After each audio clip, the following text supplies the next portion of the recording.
refugee. France and Britain, 60,000. Spain, 40,000, and Switzerland, 7,000. So within 6 years, if we apply this suggestion, we will receive 3 million people, and we can solve the refugee crisis.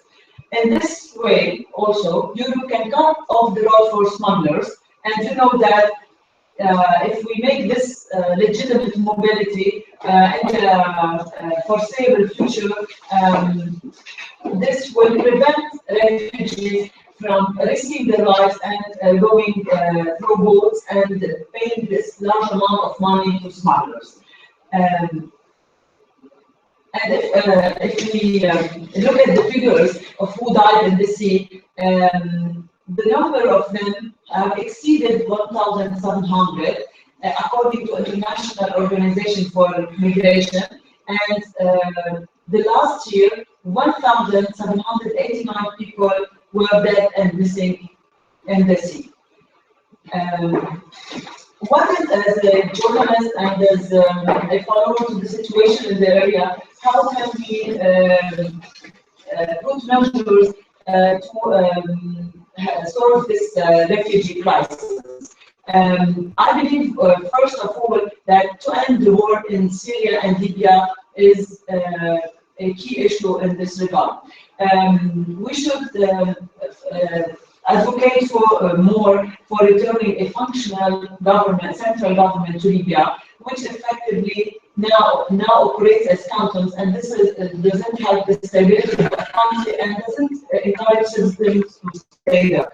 So if we support this Libyan government, in this way we can block out routes of migration, and we can work on their stability and opportunities. People will stay and don't leave their country.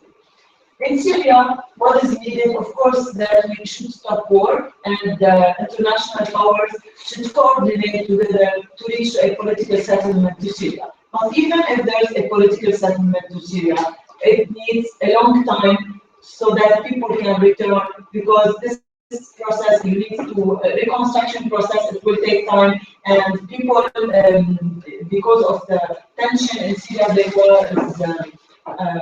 the society and the relationship with people need rehabilitation process and need reconciliation so that they can return without having a lot of troubles and making problems.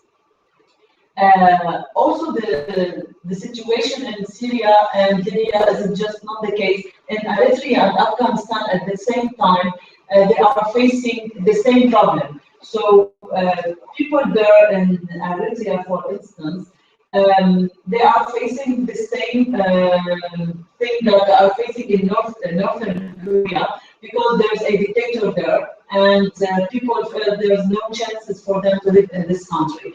And at the same time, in Taliban, they are facing resurgent Taliban and emergent ISIS. So in this way, we are witnessing more refugees.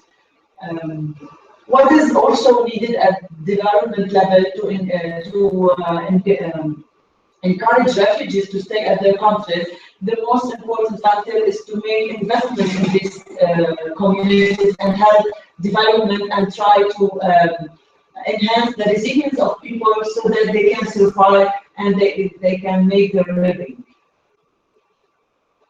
Because most of the refugees that come from West Africa, mainly, they are called economic migrants. So if we offer them opportunities and job opportunities and stable environment, we are encouraging them to stay and not to be desperate and leave their countries. For instance, in Algeria, they offered loans and a large amount of money to people so that they encourage the youth to stay in the country. But the Algerians, most of them are depressed, and this is a very well-known phenomenon in Algeria.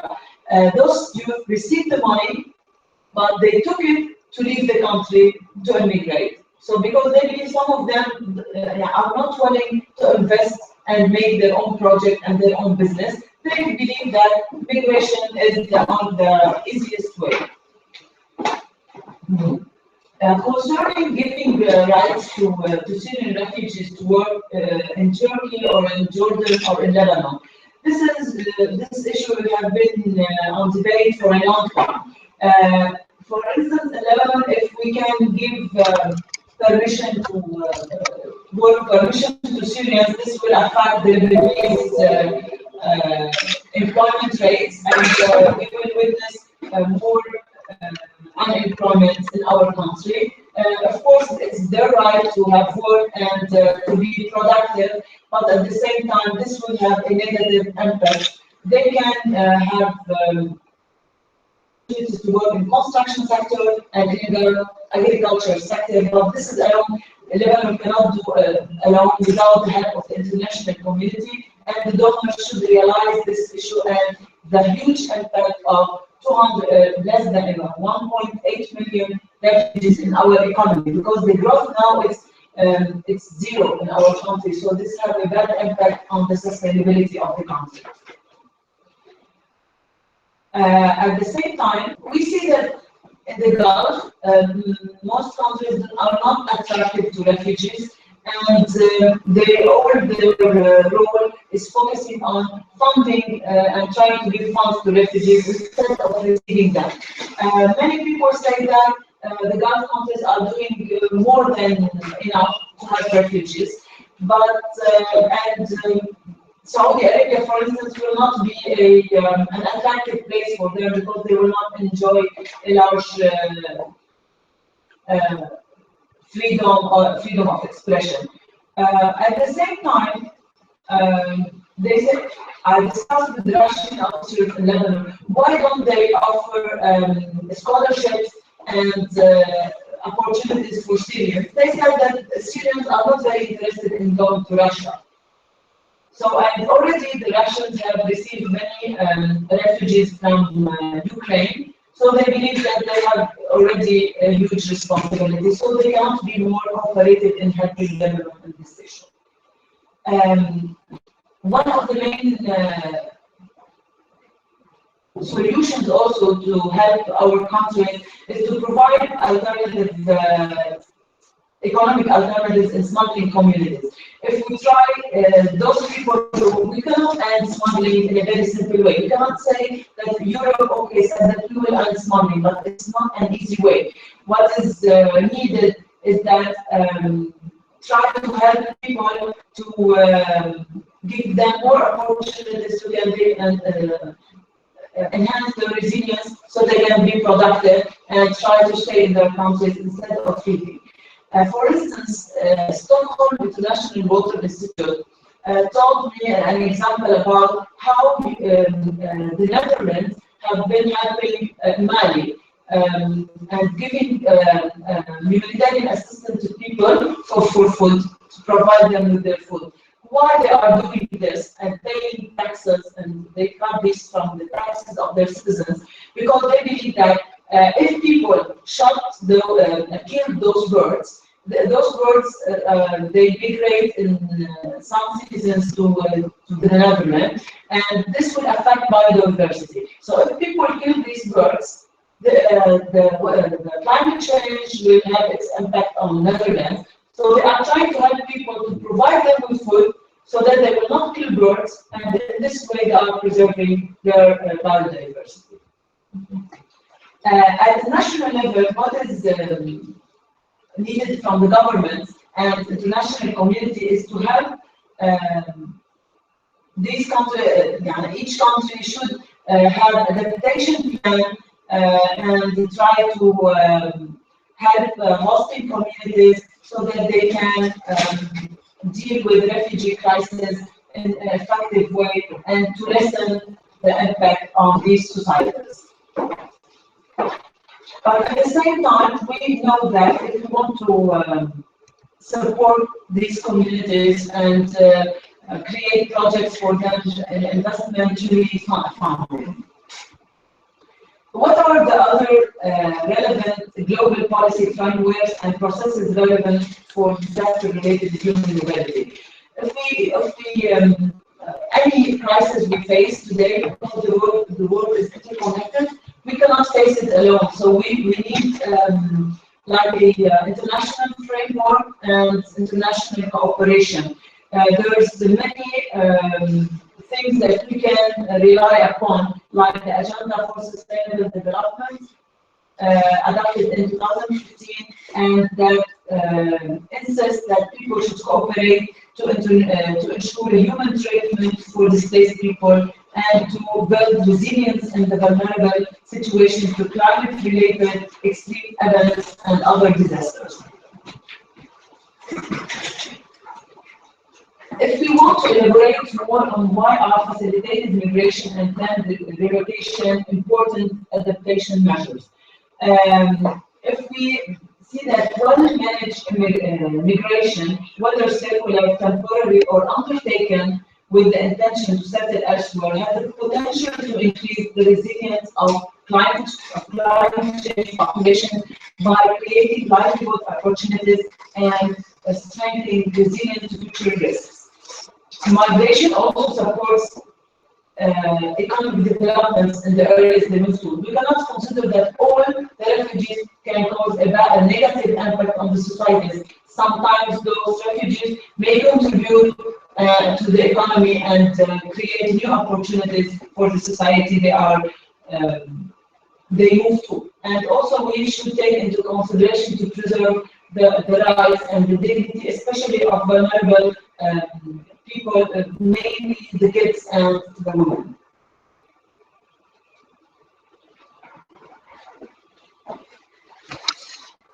What to do? How to do? If we want to make a strategy to how to deal with the climate change effects, especially when we have such large number of mobility. I have an example here for the Ethiopian government. It implemented a productive safety net program that gives transfers to food insecure households. It creates local projects to sustainability, rehabilitation, and build resilience among local communities. Also, they have been working on mitigating the impact of climate change, and they called for more investments in research and advocacy to estimate the number of people who are uprooted due to climate change, natural disasters, or due to wars. So they said that you don't need to be a farmer to help. If every one of us start with himself or herself, and to avoid food waste at home is something we can all do until we make significant changes to our food systems, and so that we can be more effective in our, and climate change will continue to take and make risks, but we should at least try to adapt to these changes. If we want to see in the future how the way forward will be, farmers must be the primary actors in developing agricultural practices. They are not only resilient to climate change, but also to mitigate GS, greenhouse emissions, and that leads to increase productivity while achieving better food security. One example of climate resilient agriculture strategy is a system of rice intensification. CRI reduces the amount of water and other inputs that go into rice production while dramatically increasing yields. Of course, there are many agricultural technologies, ancient and new, that can increase agricultural production, protect livelihoods, and reduce the environmental impact of more traditional practices.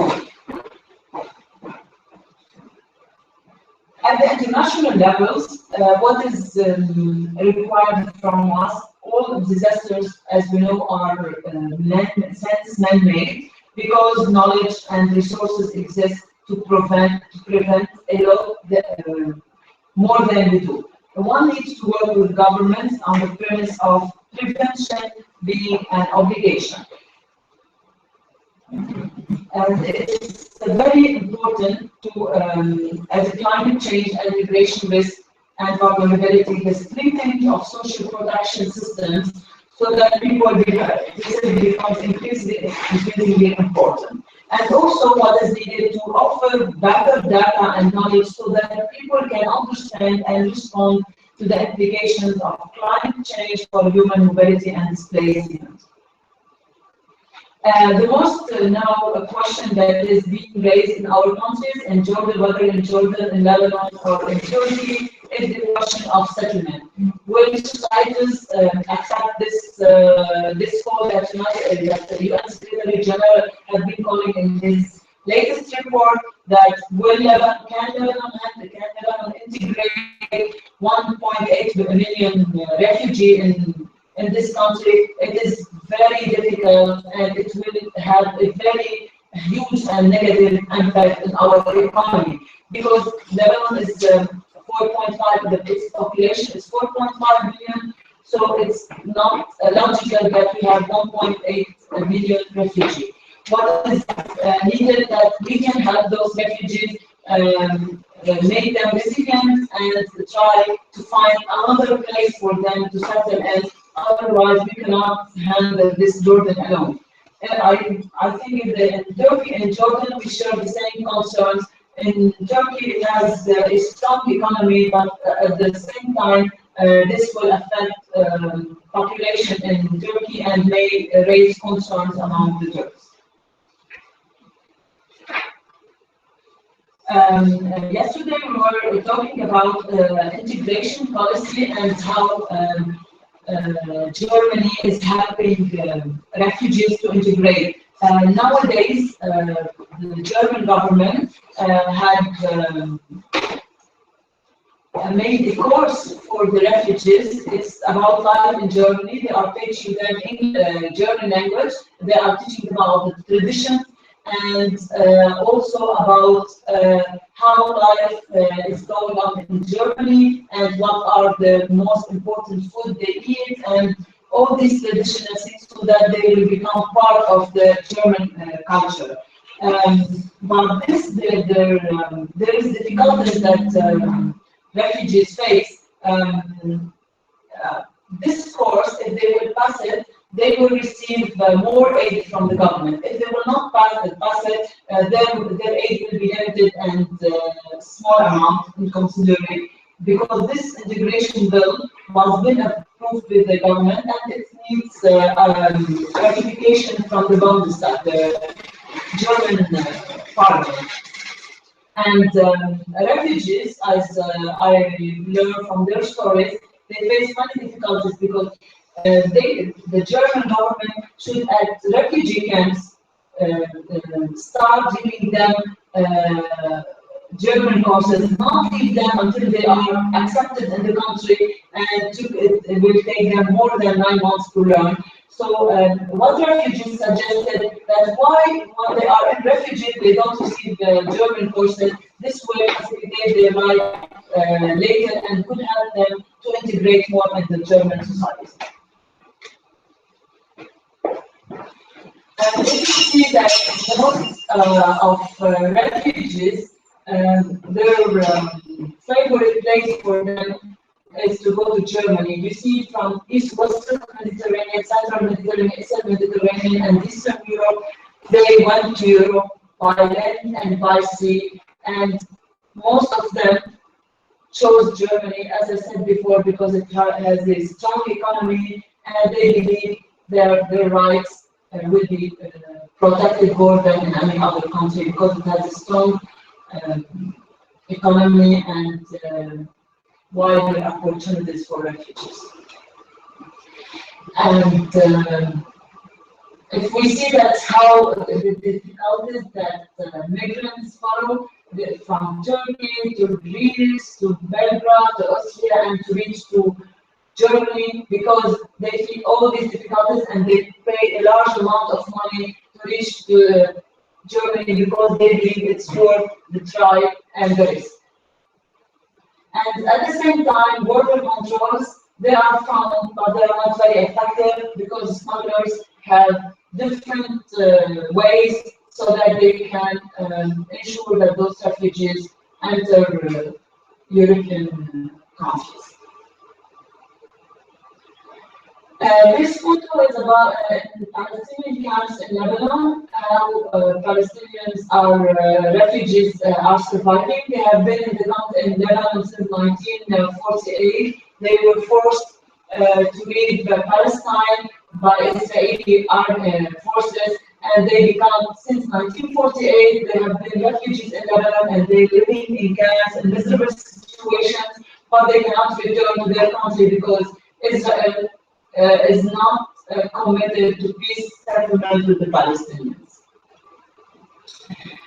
This photo has been taken in Bika, it's in Lebanon, where there are unofficial camps because the government in Lebanon do not make camps legitimate, because we have concerns that like the Palestinian camps continued started in 1948 and they were supposed to be temporary. The situation goes on and they are still in our country and they have been returned back to their countries. So there was a debate in the Lebanese government that we shouldn't make official camps so that we will not make them practical and we will not make them as a reality, so that in this way we can push the international community to find a solution for the Syrian crisis and let them return to their country. And this also in refugee camp in Bika, where most of these ladies work in agriculture. They are being abused. They work from 4 a.m. in the morning until 4 p.m. and they are paid 10,000. They took 6,000 liras. And 4,000 liras goes to the shawish of this camp because he helps them to find a job. So each lady should pay him 4,000 and receive 6,000, so that he can offer them jobs. And most of them work in agriculture, and some of them are young and they left school and education, and they don't.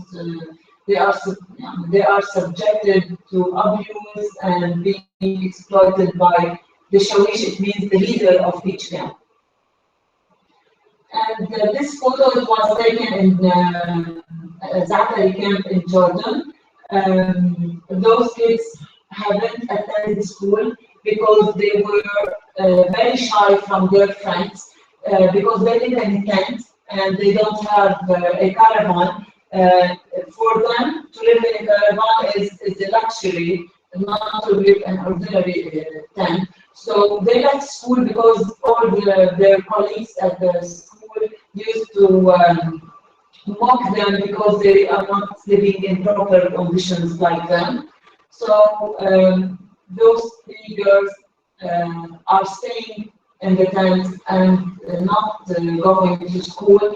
And their mother is trying her best through an international organization and with the support of the Jordanian government to offer them their needs for food and for water, but still it's not enough.